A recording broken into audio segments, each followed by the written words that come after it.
Ama, muli sa umagang ito, Panginoon, gabayan mo kami sa pag-aaral ng iyong salita.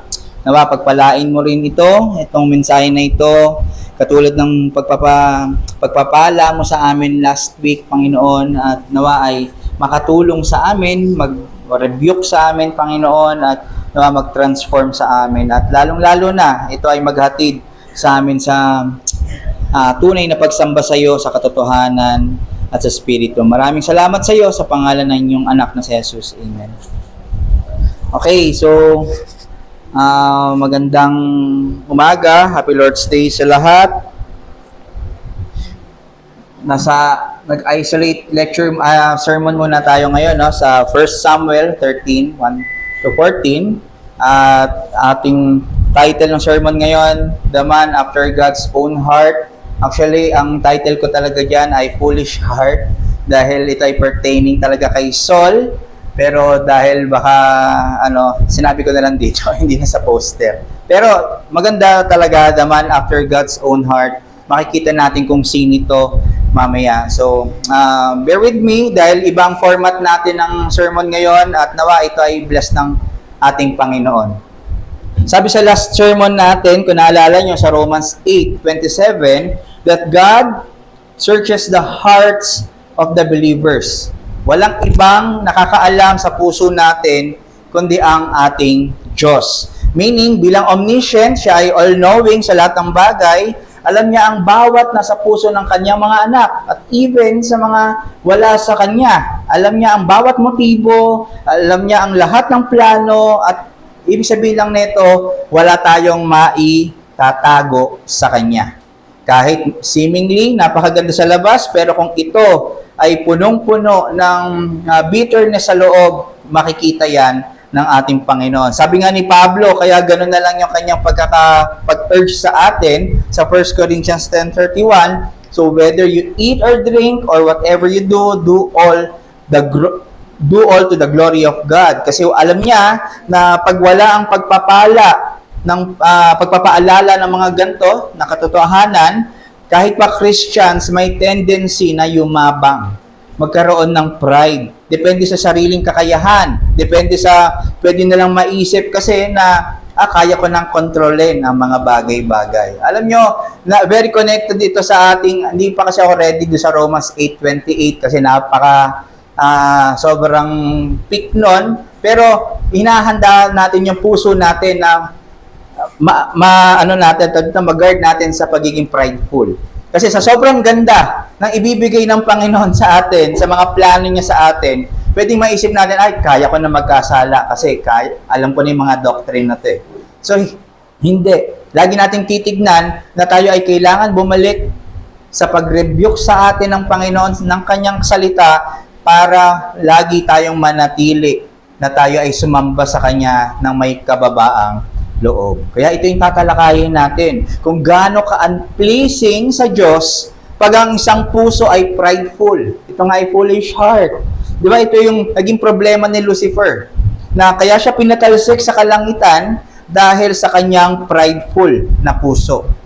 No? Katulad din ito sa pag-aaralan natin ngayong umaga, natitignan natin ng isang hari. Ito ay si Haring Saul at ang naging judgment ng Diyos sa kanya sa pagkakaroon ng prideful heart. Pero bago tayo pumunta sa mensahe, alamin muna natin sino ba talaga or sino si Saul. Paano ba natin siya nakilala? Noong mga panahon na yon, sa 1 Samuel, merong matinding lumaban o sumalakay sa bayan ng Israel at ito ang mga Philistine.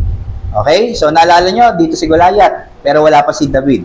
So, si Philistine. Sa 1 Samuel 7, dahil pa rin sa threat ng Philistine sa kanila, sinakop sila ng Philistine, yung mga teritoryo ng Israel, umiyak sila sa Diyos na tulungan sila at palayain at nawa ay manalo sila over sa Philistine. At under sa leadership, sino ang leader nila doon? Si Samuel.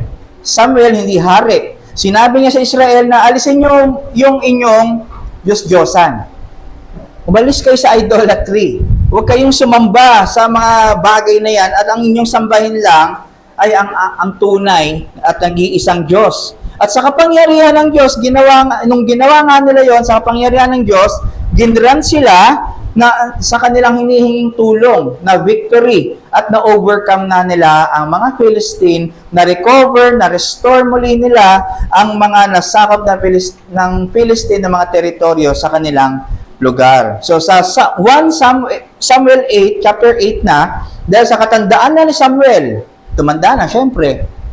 Si Samuel, siya yung anak ni Hannah. Okay? So sa 1 Samuel 8, sa chapter 8, natakot muli yung mga Israel kasi sa threat ng Philistine. Kasi nga matanda na si Samuel eh. Hala, matanda na yung leader natin. Kaya gumawa sila ng isang malaking pagkakamali. At ano to? Ito yung paghingi kay Samuel ng earthly king. Humingi ang Israel kay Samuel ng hari. Ang paghingi ng Israel sa isang taong hari o earthly king ay isang rejection nila sa kingship ng Diyos over them. Okay, so theocracy kasi, ang hari nila, do hindi tao, ito ay ang Diyos. Gusto nila katulad ng hari ng katulad ng ibang lahi, na nasa trono, nakikita. So gusto nilang yon ang maging itsura ng Israel. Do ito ay hindi kalooban ng Panginoon dahil mapilit ang mga Israel, ang bata. Dahil mapilit ang Israel kahit hindi kalooban ng Panginoon, ibinigay pa rin niya ang kanilang hinihinging hari. At ito na nga, ang kanyang ibibigay sa kanila na unang earthly king ng Israel ay si Haring Saul. Okay? So, inanoint ni Samuel sa 1 Samuel 10 si Israel, pero hindi lahat nagtiwala kay Saul. Lahat, yung iba nag-doubt, kaya niya talaga na pagharian tayo. At sa 1 Samuel 11, ginawa naman dito ng Diyos, binigyan siya ng victory over sa Ammonites at sa mga iba pang mga kaaway or kalaban ng Israel. At syempre, napatunayan, kaya pala. At pagdating sa chapter 12, nag-farewell speech na si Samuel, niremind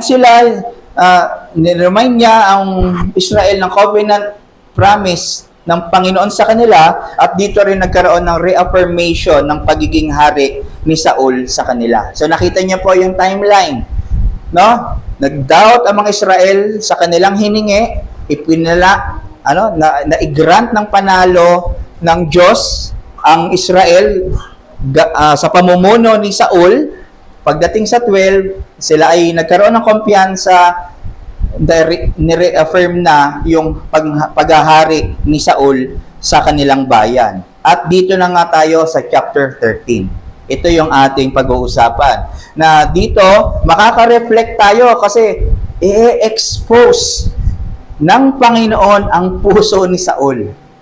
Okay? Na ito ay naging prideful. Sa una, maayos eh. Pero pagdating, dahil sa kanyang power, sa position, nagkaroon na ng pride. Tumubo na dito, lumago na ang kanyang pride, na wala na sa alignment ang kanyang puso sa direksyon ng Diyos sa kanya, at ang aim na niya ay kung paano ma-please ang tao at hindi na ma-please ang Panginoon.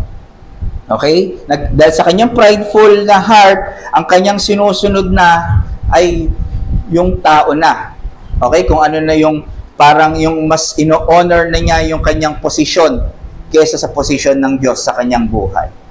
So, dito natin titignan, mag-dive na tayo sa ating passage today. So, basahin natin verse 1 to 2 ng chapter 13. Saul lived for 1 year and then became king, and when he had reigned for 2 years over Israel, Saul chose 3,000 men of Israel. 2,000 were with Saul in Michmash and the hill country of Bethel, and 1,000 were with Jonathan in Gibeah of Benjamin. The rest of the people he sent home, every man to his tent. So again, nagkaroon ng victory. Okay? Sa chapter 11, sa pamumuno ni Saul, syempre sa tulong ito ng Diyos, kaya sila nagkaroon ng kumpiyansa na. At doon ay na-reaffirm na yung kingship ni Saul sa chapter 12. Dahil sa victory ni Saul at ng Israel sa Ammonites, naging optimistic sila na labanan na yung Philistine. Okay? Yun yung threat talagang malaki. Malaki talagang kalaban nila to eh. So, sige, kaya na natin yan. Parang ganun nangyari. So, sa chapter 13, verse 2, ang ginawa daw ni Paul, nag-gather siya na 3,000 na tao ng Israel para lumaban sa Philistine. Dinivide niya ito, 2,000 sa kanya, sinama niya sa Michmash, at 1,000 pinasama niya sa kanyang anak na si Jonathan. Okay, sana nakikita niyo yung story. At dito nagsimula lumabas yung problema sa puso ni Haring Saul. Sabi sa verse 3 to 4, Jonathan defeated the garrison of the Philistines that was at Gibeah, and the Philistines heard of it. And Saul blew the trumpet throughout all the land, saying, "Let the Hebrews hear." Ito yung mga Israel. And all Israel heard it, said that Saul had defeated the garrison of the Philistine, and also that Israel had become a stench to the Philistine, and the people were called out to join Saul at Gilgal. So nakita natin, no, na pumunta sila, kasama niya ang kanyang anak, ay pumunta sa Gibeah, si Jonathan. Maliwanag ito na hindi dapat ganito ang gagawin. Nakita nyo, no, sa verse 3, Jonathan defeated the garrison of Philistine. Sa chapter 10, kung babalik tayo ng Samuel, chapter 10:5, ang sinabi ni Samuel sa kanya, Saul, "You shall come to Gibeah where there is garrison of the Philistine." Doon nakita nyo, si Jonathan yung pinapunta niya, imbis na siya. Ang dapat pumunta sa Gibeah ay si Saul mismo. Then nakita rin natin na natalo ni Jonathan ang mga garrison na ito. Pag sinabing garrison, ito ay troop or group of armies na nandoon sa Gibeah. Ngunit si Saul, siya yung umihip ng trumpet. Kasi ang umiihip ng trumpet, siya yung nagsasabi na, "Oy, victory."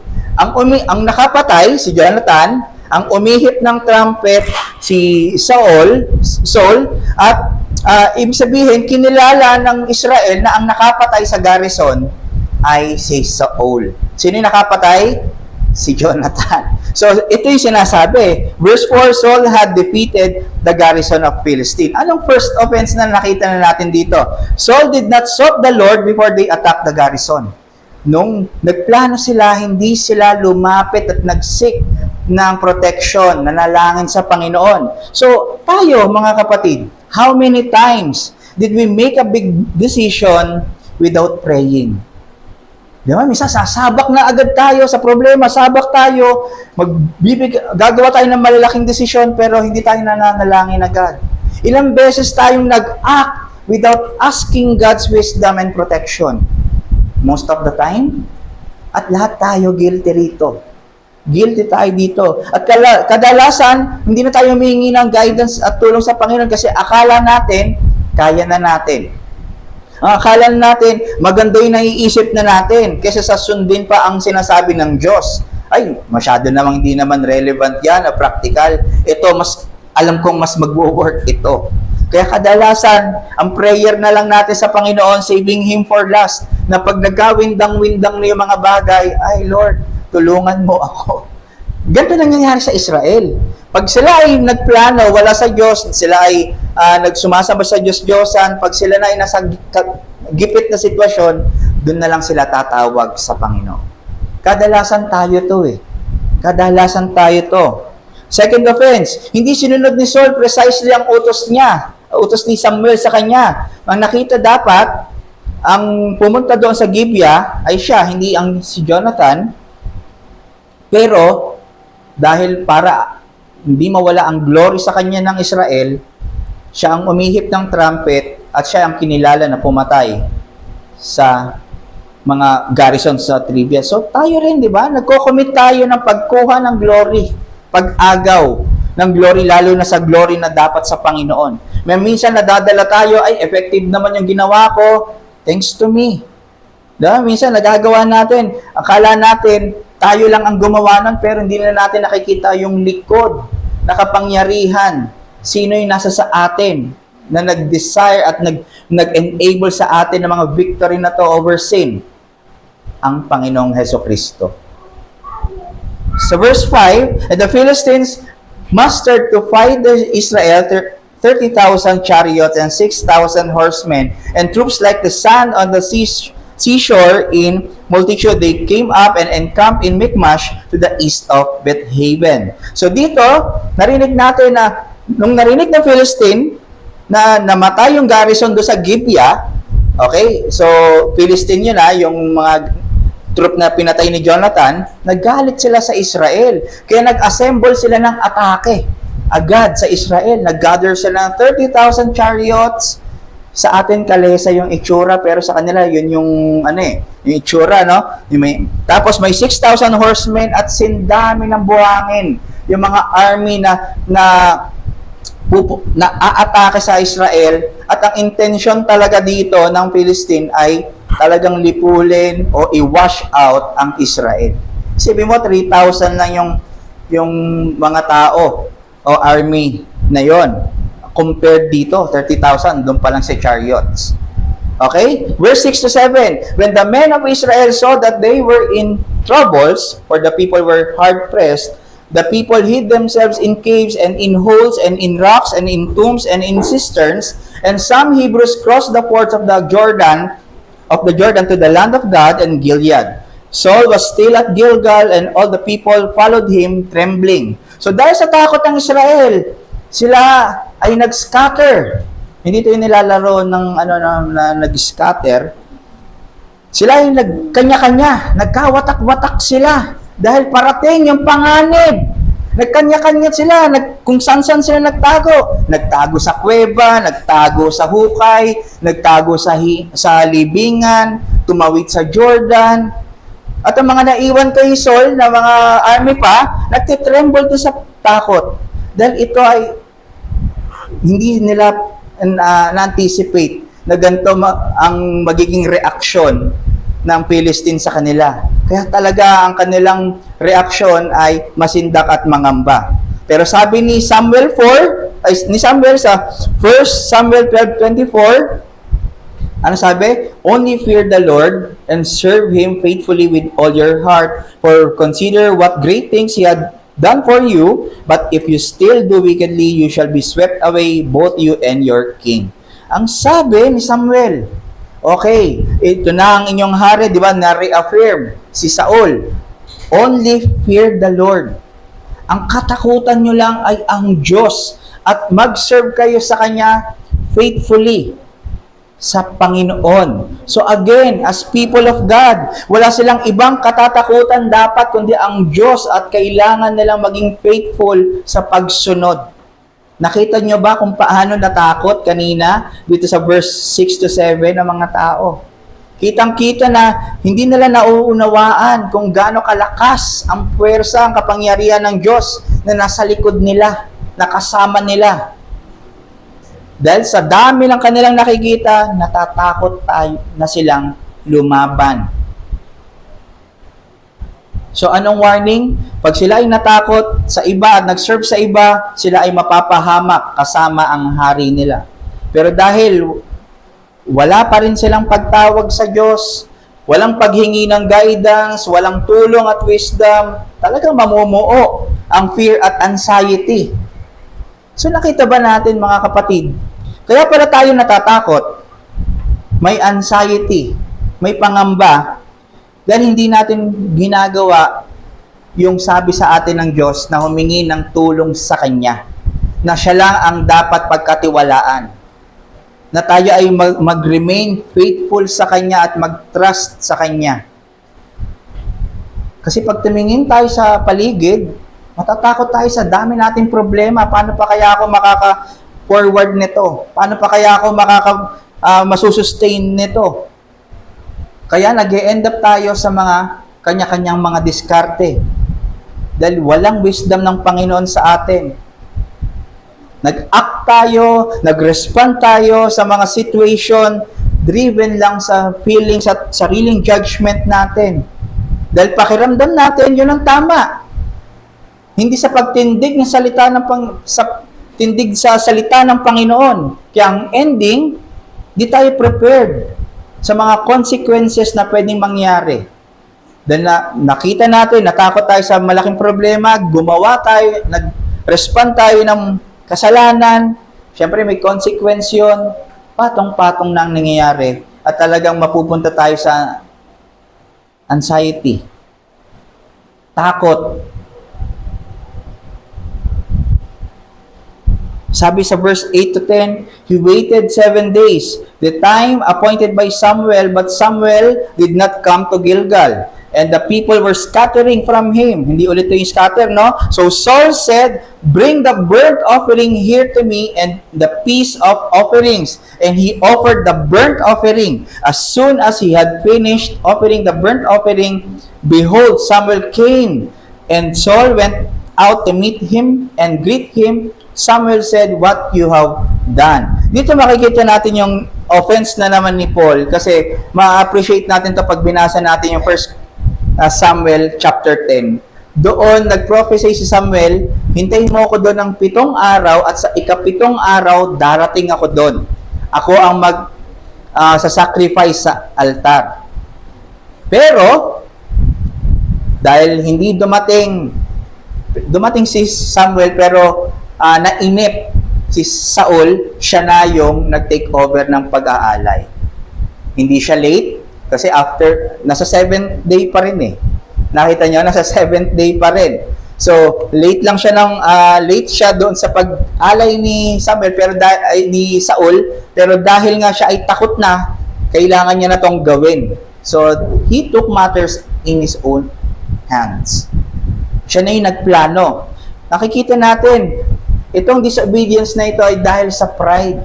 Hari naman ako eh. May position naman ako, ang dami ko nang alam. Ako yung nilagay, inanoint ng Diyos, ba't hindi ko kayang gawin to? Ba't hindi ko pwedeng gawin to? No? Itong pride na to, ito yung dahil sa kanyang power at posisyon. Na nag-offer siya ng sacrifice na alam natin hiwalay ang office ng priest at ng king. Na kahit anong mangyari, hindi mo pwedeng gawin ang ginagawa ng priest. At ganoon din ang priest, hindi niya rin pwedeng gawin ang ginagawa ng king. Yung parang kanina, sa worship natin, mahigpit ang Panginoon doon. Kung saan ka naka-assign, mga Levites, doon ka sa pagwa-worship, kung saan ka naka-assign, yun lang dapat yung iyong gagawin. Kaya di na siya nag-greet, hindi na siya ginreet ni Samuel. Pagdating, hindi na siya nag-good morning, hindi na siya nag-ganon. Diretso rebuke na siya. Anong sabi niya? What have you done? Anong ginawa mo? Bakit ka nagganyan? Naalala ba natin sa Haring Uzziah? Ito rin yung nangyari, same. Prideful na hari. Sabi sa 2 Chronicles 26:16, King Uzziah, but when he was strong, dahil siya ay hari, he grew proud to his destruction, for he was unfaithful to the Lord his God and entered the temple of the Lord to burn incense on the altar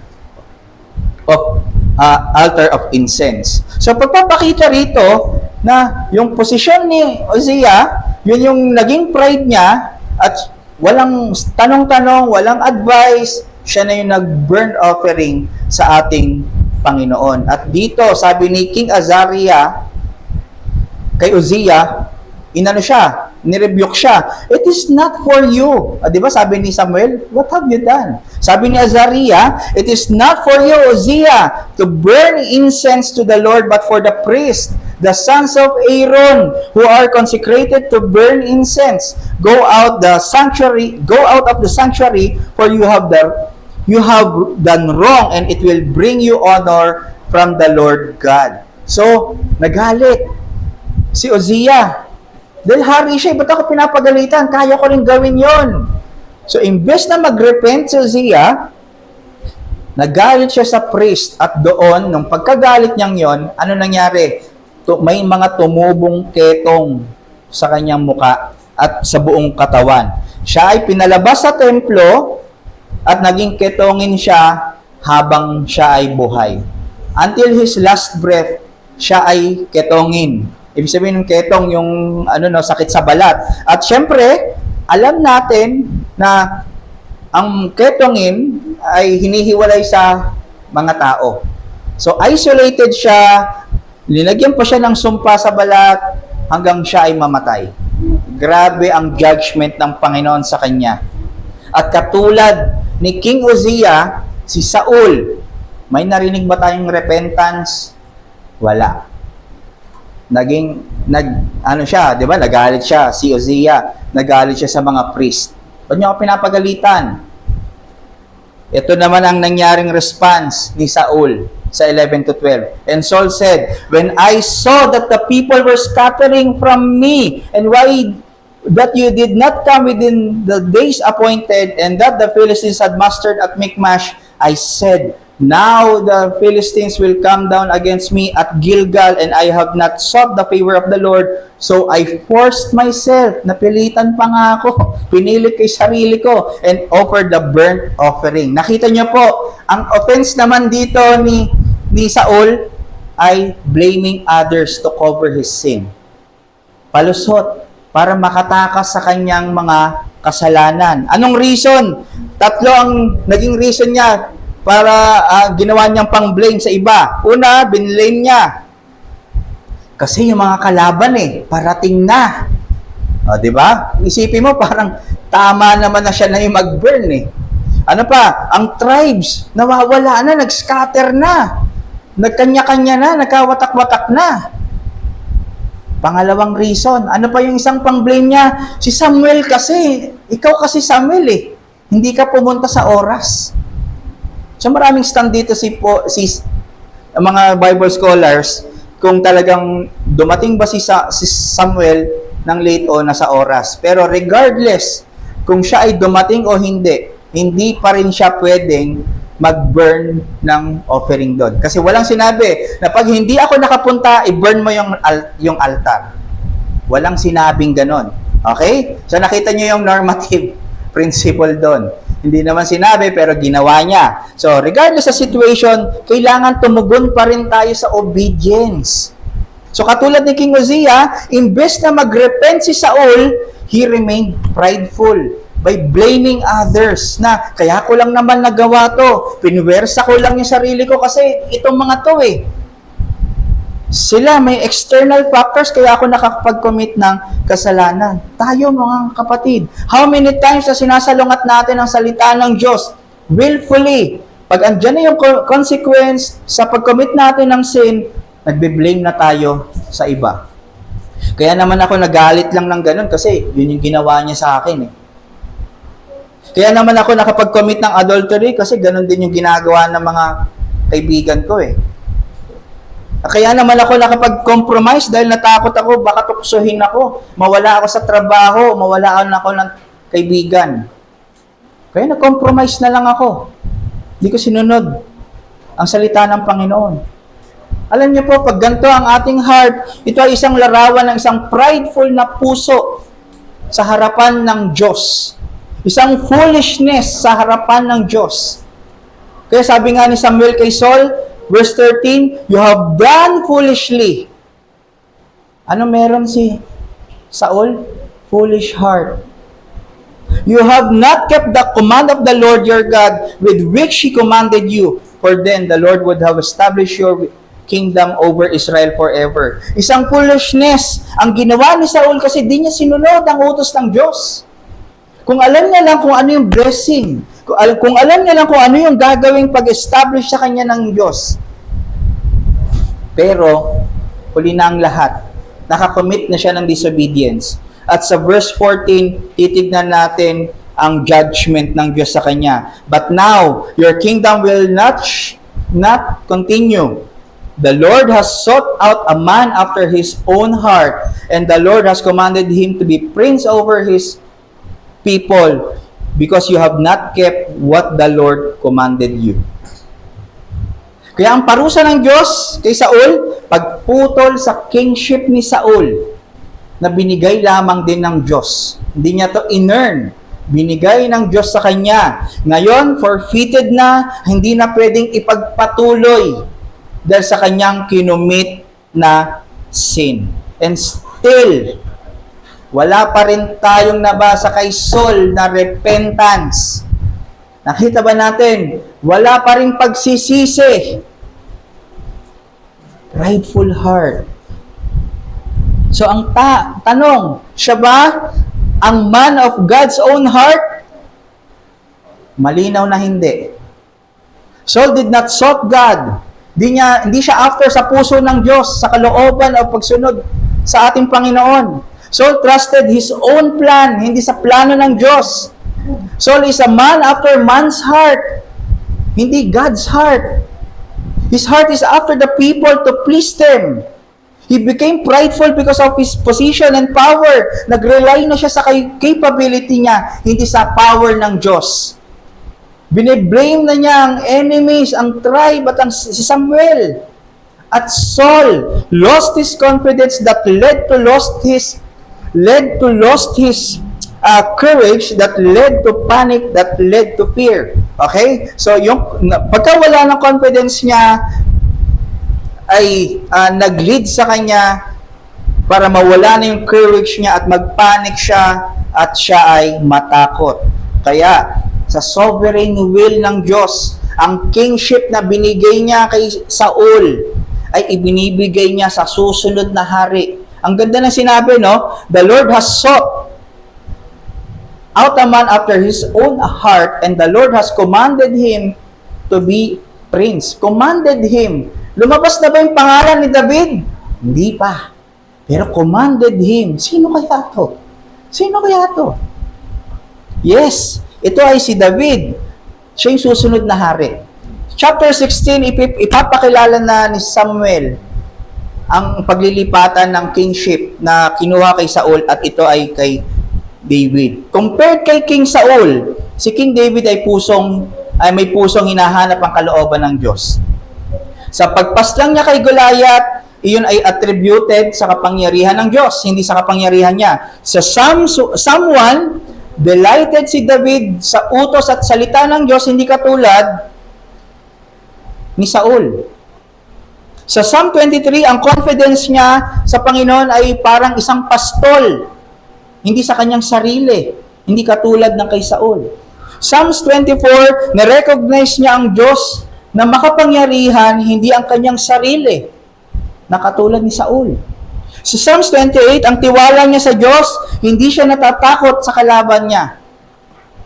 Dahil sa kapangyarihan at pagpoprotekta sa kanya ng Panginoon.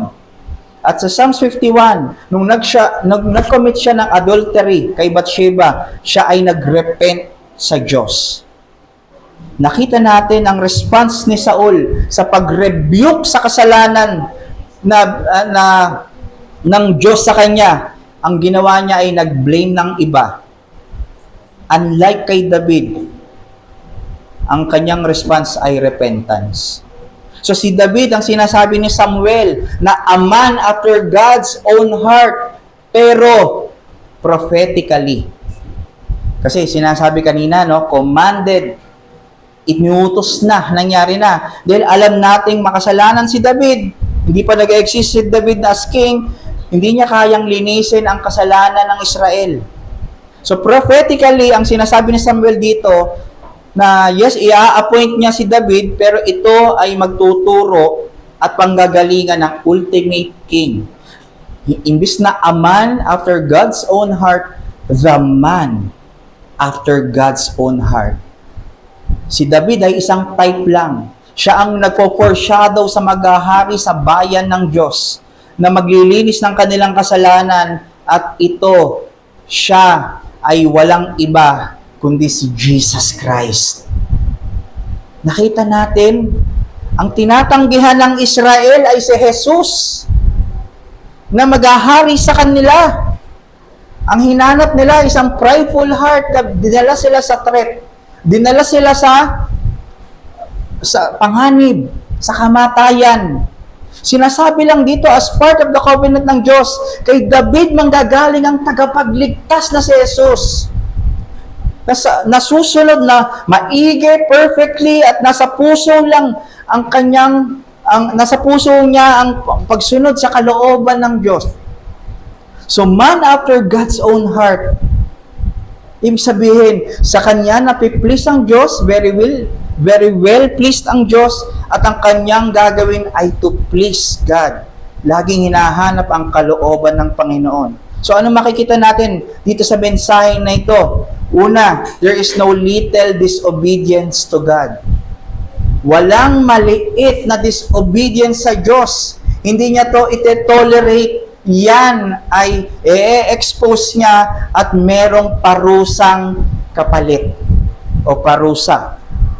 Sa account ni Saul, nakita natin napakahalaga ang pagsunod sa salita ng Panginoon.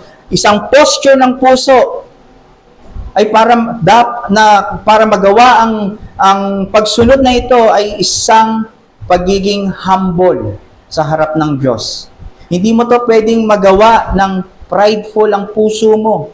Nakita po ba natin kung gaano nakaapekto sa kanila ang prideful heart ni Saul sa buong Israel? Then samahan pa ng temptation, ng posisyon at power na wag nang tumawag sa Diyos. Plus temptation pa ni Satanas. Talagang mawawala ang direksyon ng puso niya doon sa plano, sa salita ng Diyos sa kanya. Church, ang Diyos natin ay banal. Hindi yan nagko-compromise. Siya ay banal, banal, banal. At sa Kanya, di pwedeng magpalagpas ng kahit ni katiting o maliit na kasalanan. Kaya ganun na lang ang nangyari kay Adan at Eva. Dahil lang sa pagsubay nila na huwag kumain sa pinagbabawal na prutas na matay lahat ng tao spiritually. And yes, lahat. Lahat. At sa mga susunod na henerasyon, lahat ng mga iluluwal na kanilang mga ina ay dead spiritually. Dahil lang ito sa hindi nila inhonor ang Diyos. Hindi nila inhonor ang salita ng Panginoon. Nagrepent ba sila? Ang ginawa nila, nag-blame sila. Binlame ni Adan si Eva. Si Eva, binlame niya ang serpent. Para sa Diyos, very clear ang salita niya, ang utos na binigay niya sa atin. At very clear din ang warning, ang parusa na pag kinain nila, ang prutas ng karunungan, sila yung mamatay. Nangyari ba? Yes. Di ba isang foolishness na sinasabi, kunyari, isang stupidity. Pag sinabi sa akin, ay may lason niya, wag mong inumin. Ininom ko pa rin. Ba't mo ininom? May lason nga. Di ba? Foolishness yun. Ba't ko iinumin?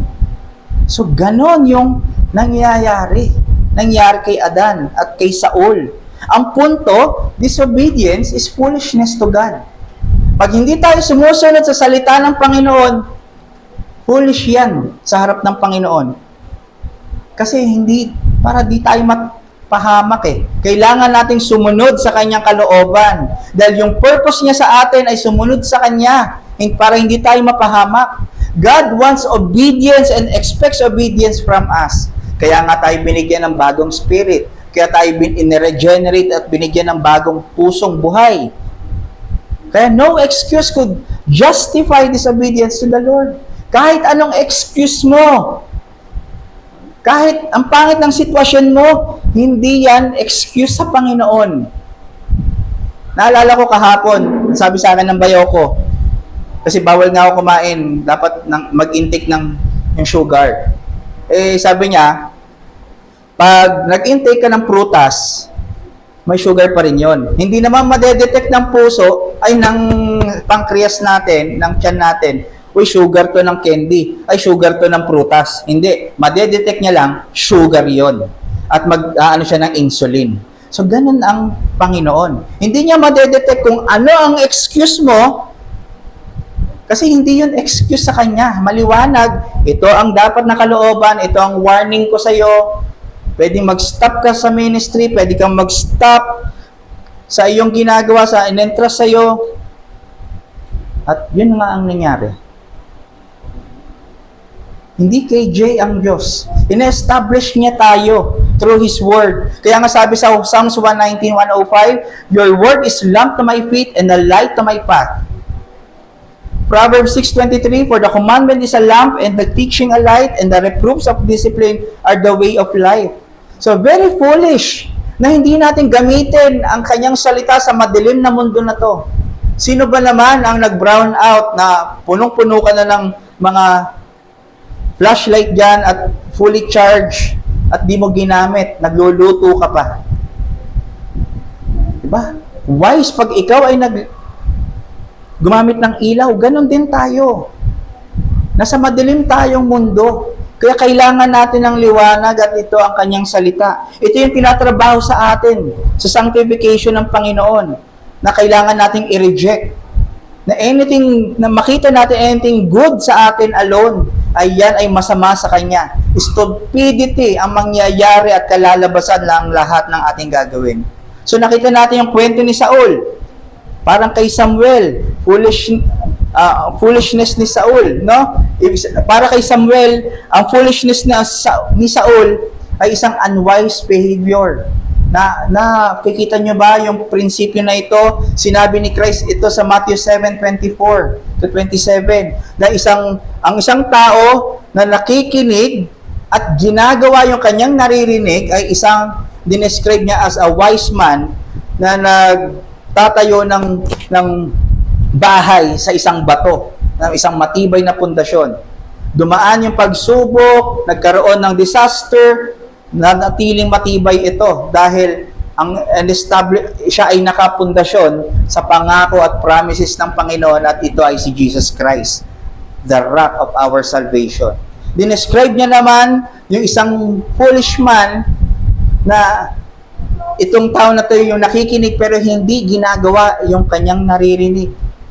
Na ang kanyang pundasyon ay kung ano yung nagpapa-excite sa kanyang mata, sa kanyang tiyan, emotions, or mga temporal things na siguradong paiba-iba ito at hindi makakatulong sa kanya pag nagkaroon ng mga problema. Meaning, ang tunay na nakikinig sa salita ng Diyos ay sumusunod, hindi merely hearing lang the word. So, naiintindihan natin na hindi pwedeng, naiintindihan naman ako ng Panginoon kahit hindi ko sundin ang kalooban niya kasi mahina ako eh. Hindi ko gagawin yan kasi parang hindi swak sa sitwasyon ko. Hindi ganon. Basta ito ang alam kong gagawin, sincere naman ako dito, alam kong tatanggapin niya to. Ulit, yung kaninang worship. Hindi ganon ang disenyo ng Panginoon sa atin.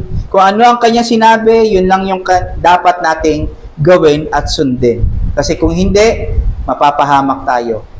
At kung umurong pa tayo, Matthew 7:21, ang sabi, ang makakapasok lang sa kaharian ng Diyos ay ang gumagawa ng utos ng Diyos.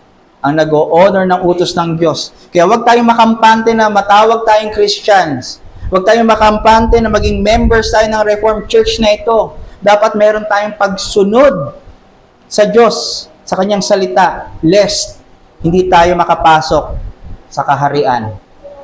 Clarify ko lang, hindi ang pagsunod natin, ang ticket natin sa kaharian ng Panginoon, pero isang indikasyon to na wala sa iyo si Kristo. Indikasyon na hindi mo pa natanggap ang grasya ng Panginoon. Dahil kung tunay na namumuhay sa iyo si Kristo, imposible na disconnected ka sa kalooban ng Diyos. Imposible na wala kang delight sa pagsunod nito. That leads to our next point.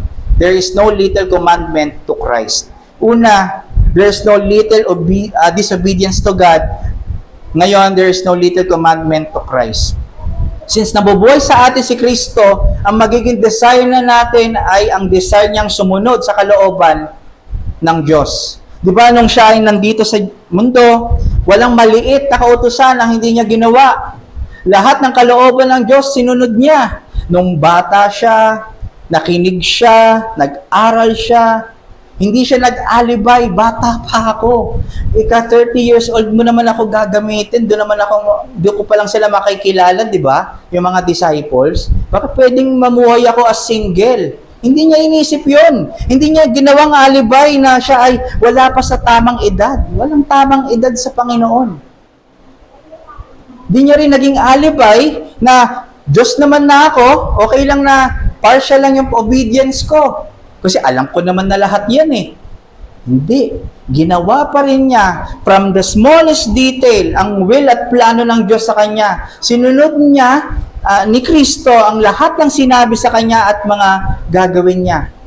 Di ba may mga account na ayon sa nasusulat, ang aking ginagawa ay kung ano lang yung pinapagawa sa akin ng Panginoon. So wala siyang sariling kalooban. Dahil ang kanyang kalooban ay yun din ang kalooban ng Ama. In fact, sabi sa John 4:34, my food is to do the will of God, Him who sent me, and to accomplish His work. Imagine, ang pagkain niya ay ang kalooban ng Panginoon. This means, pag sinabing pagkain, necessity ito. At pag sinabing pagkain, ito ay nagbibigay ng lakas at buhay. So, ganun niya tignan ang pagsunod sa Diyos. Hindi para mapagod, pero magkaroon ng buhay habang sinusunod ang kalooban ng Panginoon. Kaya kung si David is a man after God's own heart, Jesus truly the man after God's own heart. That he loves the will of God and he loves obeying God.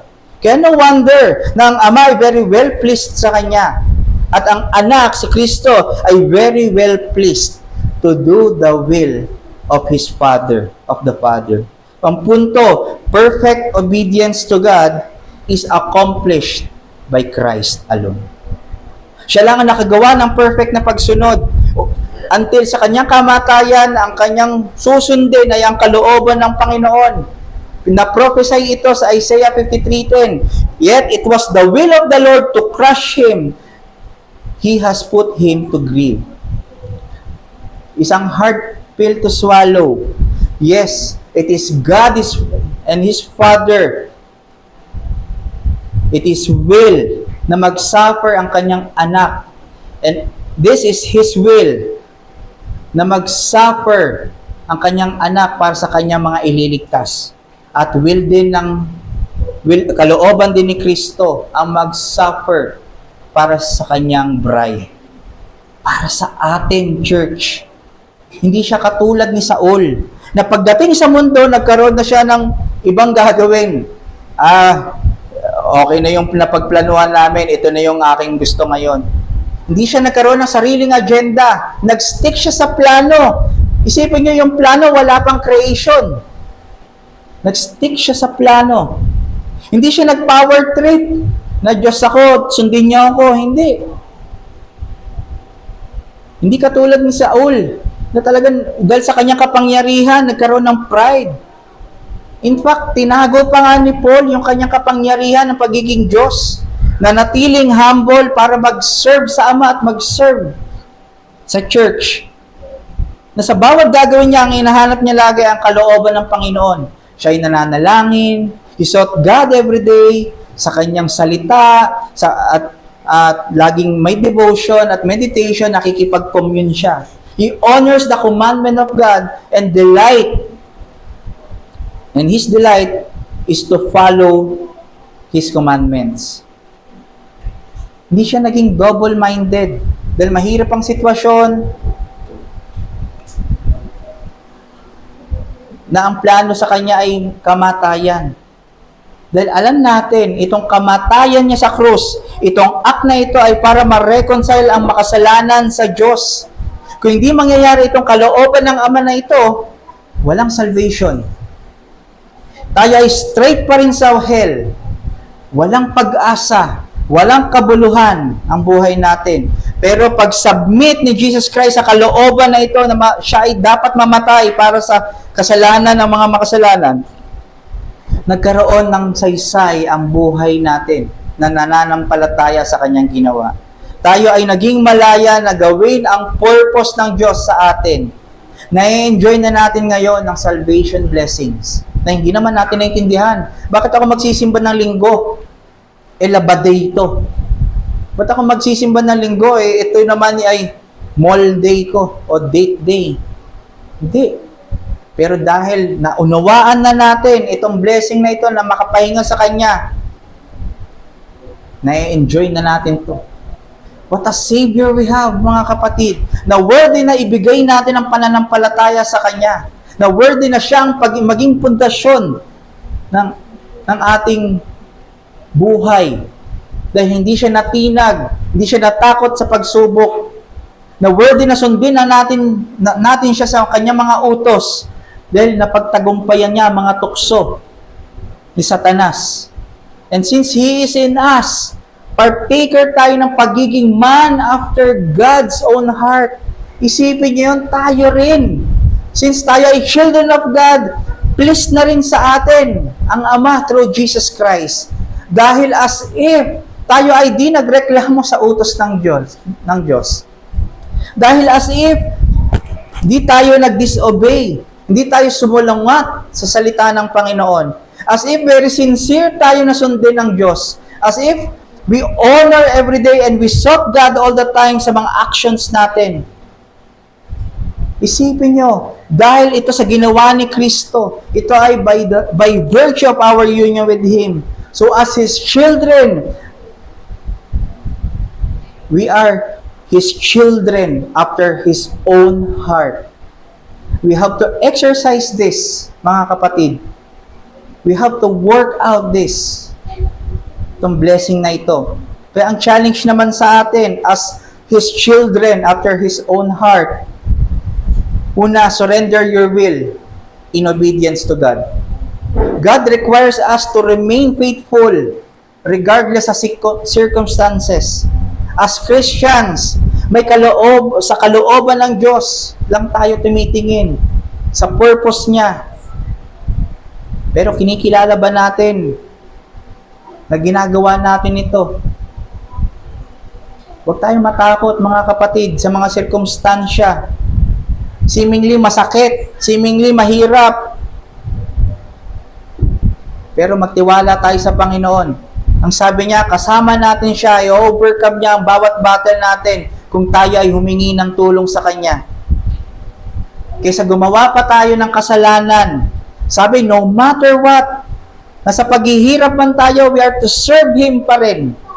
Pag nakasadlak, dun, hindi tayo magsaserve. Pag tayo ay enjoy, nagsaserve tayo. Treat every commandment of God necessary to do. I-treat natin na lahat ng mga ito ay kailangan natin. Kahit logically, walang bunga, ang bagal, walang nangyayari. Pero we have to stand firm in obedience pa rin sa word.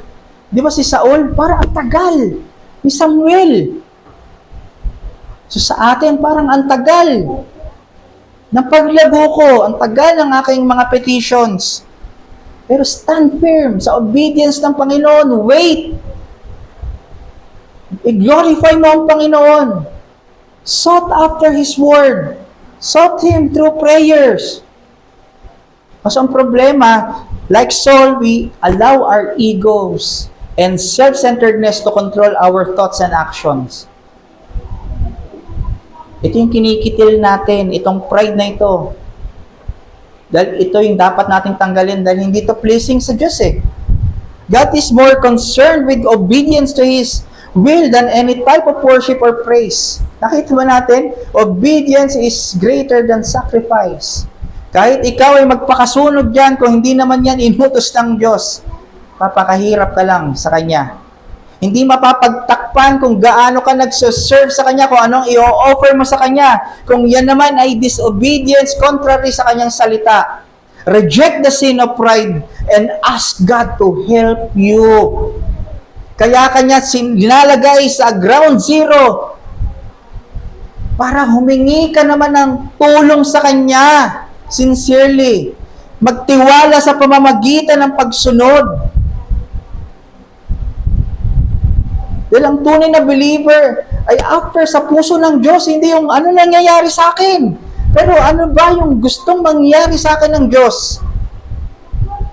Kaya nga sabi, work out your salvation with fear and trembling. Matakot tayo pag hindi tayo nakasunod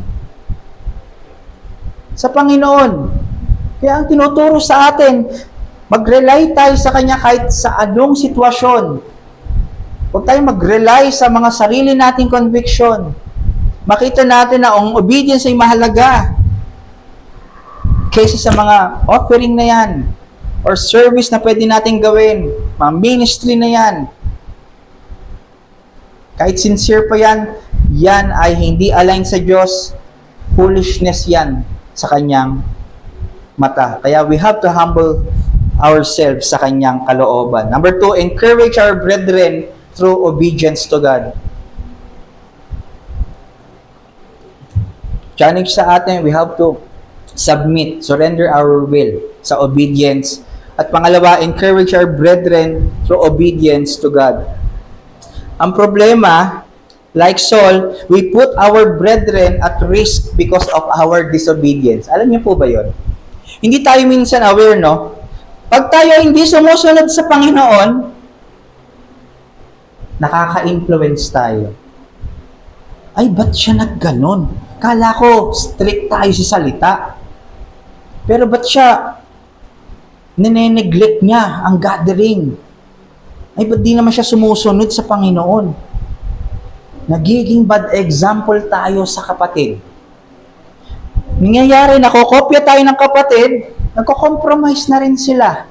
Nagko-commit na rin sila ng same sin na ginagawa mo at mas higit pa dito, much more pa do sa inyong ginagawa. Nailalagay natin tuloy ang church sa bad testimony na pinagkamatayan ni Kristo. At just like sa ginawa ng Diyos kay Saul, kaya rin ng Diyos na ihinto ang church na ito, ang ministry na ito. Kaya niyang ibigay ito sa iba. I-entrust itong ministry na ito sa iba. At yun ang ayaw natin mangyari. Lagi kong prayer ito, Lord, wag niyo pong alisin sa amin. Tulungan niyo po kami. Hindi namin kaya. Wag niyo pong alisin. Wag niyo po kaming gawing lukewarm. Sa panalangin, sa gathering, wag niyo po kaming hayaan na mag-surrender na lang sa aming mga problema. Kasi kayang-kayang i-shut ito ng Diyos. Hindi dahil nag 2 years tayo, kayang-kayang i-shut ng Diyos to. At yan, ibigay na lang sa iba. Kaya nawa ang mensahe na ito mag-encourage sa atin na maging example sa bawat isa. Now, we have to imitate Christ. We have to obey Him. Kung paano yung forgiveness, kung paano yung repentance, kung paano yung loving our enemy.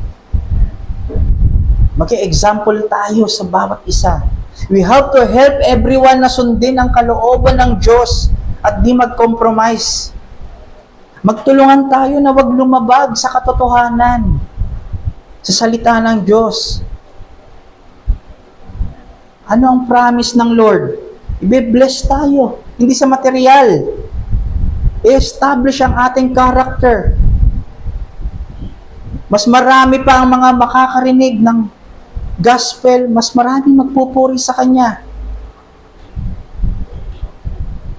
Magiging blessing, light, salt and light tayo sa iba. Hindi man makasama natin dito, pero establish tayo as His children. Bibigyan na, paglalaguin tayo sa spiritual needs ng church, lalong-lalo na sa conformity natin kay Kristo. Ang hirap ng pinapanalangin natin, sana ang ating mga kapamilya, kapatid, nanay, tatay, huwag kang tumigil sa panalangin. Labor mo yan sa Panginoon. Huwag kang tumigil na katulad ni Saul. Pray. Ask God's wisdom, ask God's courage na magpatuloy ka pa rin na mag-share sa kanila. At ikaw, mas lalo kang lumalim sa pagkilala para meron kang ma-share sa kanila. Mas maggamit ka to serve.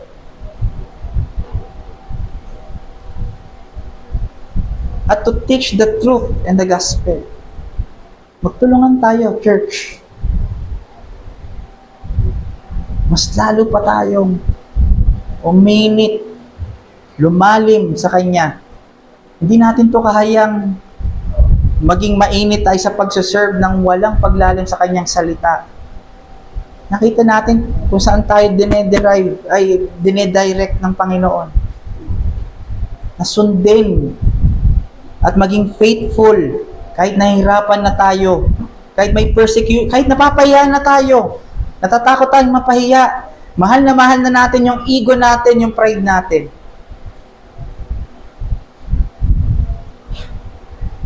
Natatakot tayo sa Diyos na maging honest sa ating mga kasalanan. Confess mo sa Kanya. At maging example ka ng pagko-confess ng kasalanan. At pagiging seryoso sa paglakad kay Kristo. At sa mga wala pa sa pananampalataya, kung meron akong kinakausap dito na wala pa kay Kristo, nawa talikuran mo ang iyong alam na salvation. Kung iyong alam ay pag ikaw ay nakasimba, nakapanalangin, ikaw ay nakagawa na maganda sa kapwa, ikaw na ay maliligtas, mali po yan. Ang magliligtas lang ay si Kristo. Ginawa na niya ang dapat mong gawin. Ang parusa na dapat sa iyo ay sinalo niya na 2,000 years ago sa krus. Kaya kung yan ang alam mo na kaligtasan, bitawan mo yan kapatid, ipapahamak ka niyan. Yan ay road to destruction. Huwag kang magtiwala sa kakayahan mo. Huwag kang magtiwala sa ngayon, masaya ka, emosyon mo, masaya ka. Na seemingly hindi ka nahihirapan at hindi mo pa kailangan tumawag. Pero paano bukas pag dumating na si Kristo? Baka ito na pala ang huli mong narinig itong gospel at tinigisan mo pa ang iyong puso. Nawa, ang prayer namin ay maging kaisa ka namin sa pananampalataya at buksan ka niya sa grasya, magsisi ka. I-confess mo ang iyong mga kasalanan at maniwala na si Kristo ay namatay para sa iyo. Sa iyong mga kasalanan, siya ang sumalo. Namatay siya at ngayon ay nagre-reign sa kanang trono ng Ama, na kung sino man ang mananampalataya sa kanyang ginawa ay hindi mapapahamak. Ang ating salvation ay through faith in Christ alone.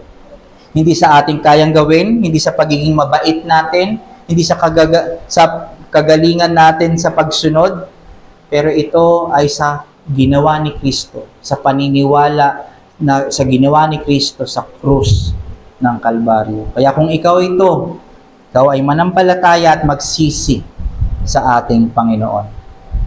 Tayo ay manalangin. Maraming salamat, Ama, sa magang ito.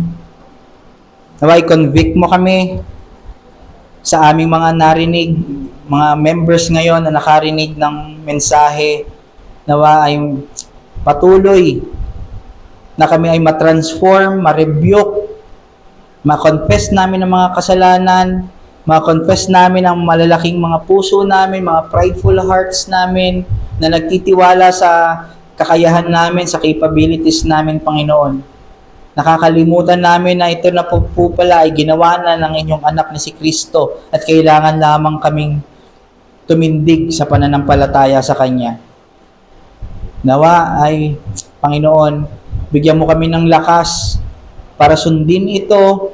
Bigyan mo kami ng courage, Panginoon, boldness para maipamuhay po ito, Panginoon, sa pang-araw-araw. Huwag niyo pong hayaan na ito ay hindi manatili sa aming puso. Huwag niyo pong hayaan na marinig lamang po namin ito at makalimutan na bukas. Lagi niyo pong paalala na kami ngayon ay under your grace, na kailangan naming sumunod sa iyong grasya, sa iyong salita, Panginoon. Dahil sa iyong grace, Panginoon, kami ay hinuhubog mo lamang sa iyong anak na si Kristo. At itong lahat ng ito ay dahil sa Ebanghelyo na masasaksihan namin sa sacraments pong ito, Panginoon. Maraming salamat sa iyo at nawa ang mga wala pa po sa pananampalataya din, wala pa kay Kristo. Gamitin mo rin tong mensahe na ito at makikita nilang sacrament para maunawaan nilang Ebanghelyo. Lead mo sila sa pananampalataya at pagkilala kay Jesus Christ, our Lord and Savior. Sa pangalan ng inyong anak na si Jesus. Amen.